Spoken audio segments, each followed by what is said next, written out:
अस्सलाम वालेकुम, welcome सालेबन encyclopedia. इस वीडियो में हम कंप्यूटर के एमसीक्यू सॉल्व करेंगे। इससे पहले वाली भी वीडियो अपलोड है और इंशाल्लाह इसके बाद वाली जो भी वीडियो हैं वो जल्द अपलोड कर दी जाएंगी, इसलिए चैनल को सब्सक्राइब कर लें ताकि आपको हर वीडियो मिल सके।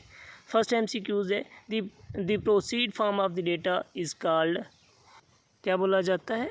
इंफॉर्मेशन। डी ऑप्शन सही है। Next question, select the technology that is used in the first generation of computer. वो है vacuum tube, C option. Next question, what was the time period of the first generation of computer. वो है 1946 से 1959 तक, E option. UNIVAC stand for, ये है universal automatic computer, E option जो है। Next question, ENIAC stands for ENIAC, ENIAC stand for electronic numerator integration computer, माना ये भी फर्स्ट ऑप्शन है। Next question, which of the following is the first programming language. वो है Fortran, C option. Next question, Junaid wants to save his MS Word document on his computer, which of the following shortcut key he should use to save the file.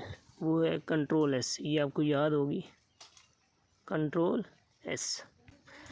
Next, Zahid wants to open his Excel workbook on his laptop, which of the following shortcut key he should use to open the workbook. वो है Ctrl+O, E option. Second last question, which of the following symbol denote auto sum in MS Excel. वो है D option, sigma की जो sign है। Mujtaba has to present the progress of his achievement in front of his immediate supervisor, which of the following software he should use to prepare presentation. C option, MS PowerPoint. उम्मीद है कि video आपको ज़रूर पसंद आई होगी। Channel को subscribe कर लें, वीडियो को लाइक कर लें, अपने दोस्तों के साथ शेयर करें। मिलते हैं नई वीडियो में, खुदा हाफिज़।